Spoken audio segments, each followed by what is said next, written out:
Pessoal, então hoje a gente vai começar a estudar o som. Então o som, hoje em dia a gente considera ele como o número de Mach. Por exemplo, toda vez que um avião está numa determinada velocidade, que é o múltiplo da velocidade do ar, a gente fala que ele está Mach 1, uma vez a velocidade do som, Mach 2, Mach 3 e assim por diante. Então toda vez que a gente fala em múltiplos da velocidade do som no ar, a gente fala de Mach, velocidade Mach. Então o som ele se propaga, dependendo do meio, ele se propaga em velocidades diferentes. Então, lembra que a gente viu aquele esquema que o som, como que o som acontece? Se a gente tem, por exemplo, um alto-falante, o alto-falante ele vibra, a vibração do alto-falante vai vibrar as moléculas de ar. Então precisa ter moléculas para o som se propagar, então ele não se propaga no vácuo. Então ele vibra as moléculas do ar e assim vai até chegar no nosso tímpano. Nosso tímpano vibra, gera impulsos eletromagnéticos e é interpretado pelo nosso cérebro. Então precisa ter moléculas. Então, dependendo das moléculas, quanto mais próximas as moléculas tiverem, mais rápido o som vai se propagar. Então, por isso que quando a gente estuda os estados da matéria, no estado gasoso é onde que as moléculas estão mais espaçadas e no estado sólido elas estão mais perto. Então, por isso que no aço o som se propaga mais rápido do que no ar.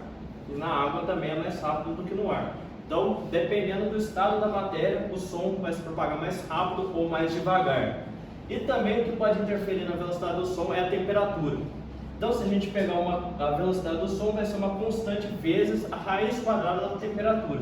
Então, se a gente quiser, por exemplo, dobrar a velocidade do som no ar, a gente precisa quadruplicar a temperatura. Porque daí a gente vai tirar a raiz e vai multiplicar a velocidade por 2. Então, a gente tem dois fenômenos que acontecem com o som, e provavelmente você já deve ter experimentado. O eco, que é o mais conhecido, que é quando a gente escuta a nossa voz voltando depois dela ser refletida, e a reverberação. Então, para que aconteça a reverberação, o tempo do som ir e voltar é menos de 0,1 segundos. Então, a reverberação quer dizer que o quê? Quando o som vai e reflete de volta, a gente não escuta um eco, a gente escuta que o som está mais longo do que deveria estar. Agora no eco a gente escuta o som indo e voltando. Então como o tempo tem que ser maior do que 0,1 segundos, a gente supõe que a distância do obstáculo que o som vai se chocar e vai voltar é 17 metros.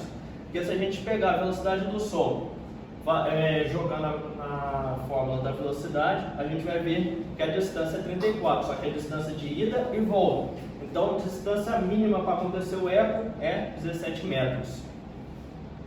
E também a gente tem a frequência do som. O som audível que a gente fala é entre 20 e 20 mil Hz. Então o que a gente escuta está entre 20 e 20 mil Hz. Acima de 20 mil Hz a gente fala que é o ultrassom, aquele que a gente utiliza para enxergar o bebê. E de 0 a 20 a gente fala que é o infrassom. Então esses dois são inaudíveis. E essa faixa aqui é o que a gente escuta. Então quanto maior a frequência do som, mais agudo tem de ser. E quanto menor a frequência, mais grave. Então dependendo de quanto vibra as suas cordas vocais, você pode ter uma voz mais aguda ou mais grave. Então, a frequência, vamos lembrar, a frequência é o que? É repetições por segundo. Então, quanto mais as cordas vocais vibram em um segundo, mais aguda é a sua voz. Quanto menos, mais grave.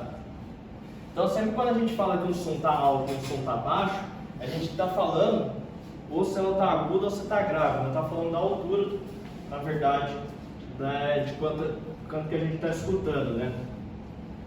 Então o som também ele tem uma amplitude, só que o som, se a gente for lembrar, o som é uma onda longitudinal. Então ele se propaga na mesma direção e sentido da onde ele vibra. Então se a gente falar amplitude, quer dizer que se a gente pegar uma linha na vertical, é o tanto que as moléculas de ar saem do eixo, o eixo de repouso das moléculas, por assim dizer. Então as moléculas elas ficam assim no ar. Então, a amplitude do som é a quantidade de energia que está sendo transportada pela onda sonora. Também a gente tem a intensidade do som. A intensidade, se a gente for lembrar de potência, potência ela é trabalho dividido pelo tempo. Trabalho nada mais é do que variação de energia. Então, se a gente pegar variação de energia dividida pelo tempo, potência é medida em watts. Então, a intensidade do som, a gente fala que é potência pela área. Como o som ele se propaga de forma longitudinal, então vamos supor que a gente está envolto numa esfera. Então, o som ele vai se propagar como se fosse numa superfície de esfera. Então, essa área é o que? A área da superfície da esfera, 4πr ao quadrado. Então, se a gente for calcular a intensidade do som, é a potência da fonte dividido por 4πr ao quadrado, que é a área da esfera. E agora, por fim, o nível sonoro, que é quando a gente aumenta o volume do celular. O nível sonoro ele é medido em Bell, que é um cara famoso por estudar isso.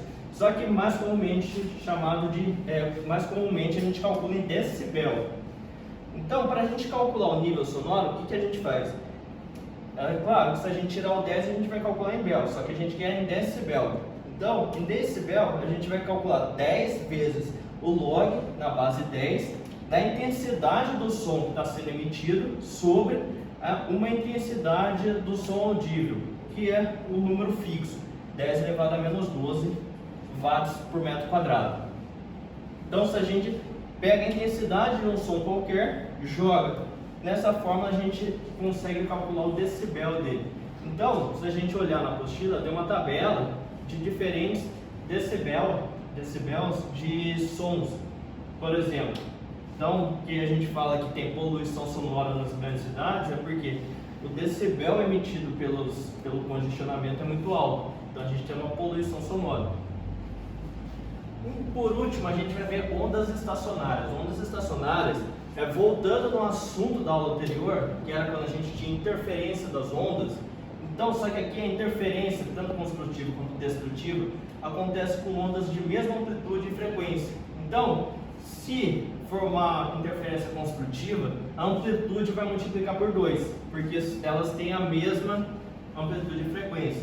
E se for uma destrutiva, vai acabar a onda, né? Porque você vai encontrar um vale com uma amplitude e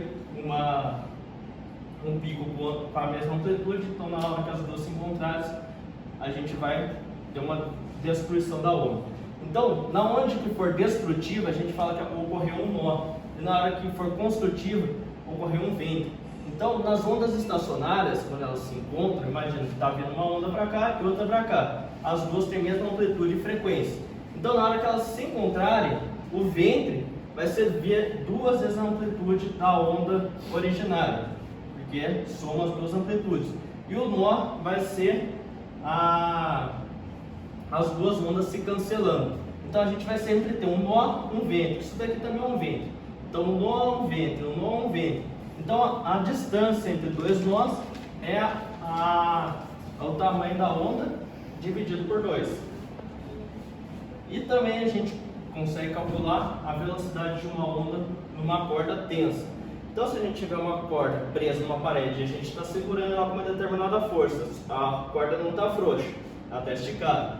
Se a gente for calcular a velocidade da onda nessa corda, a gente pega a raiz quadrada da força dividida pela massa específica, que é o que? A massa dividida pelo comprimento da corda. Então, a partir disso, a gente tem os harmônicos da onda. Então, se a gente, por exemplo, na hora que a gente tem uma onda estacionária, a gente forma dois nós em um ventre só.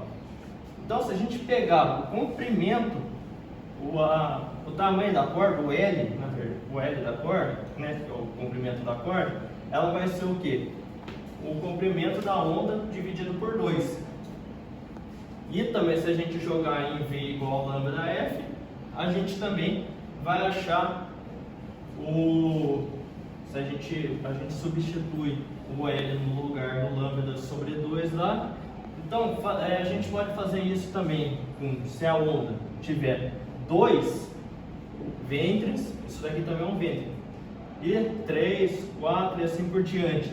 A fórmula geral disso é o que? O lambda de n, ou seja, o comprimento de onda 1, 2, 3, 4 e assim por diante, é o que? 2 sobre o número, que é o número da interferência da onda, por assim dizer, vezes o L. Ou a gente também pode fazer por frequência de N é igual a N vezes V sobre 2 vezes L, que é igual a N vezes o F do primeiro harmônico. Então, sempre que a gente fala o primeiro harmônico, segundo harmônico, terceiro harmônico, a gente conta as quantidades de vento que são formadas. Então, a gente pode formar 1, 2, 3, 4 e assim por diante. Então, a distância entre os extremos dos nós é o L da corda. Então, se a gente olha isso daqui, o L vai ser lambda sobre 2 mais lambda sobre 2. Então, é só lambda. Então, o comprimento da corda é igual ao comprimento de onda. Agora, se for 1, 2, 3.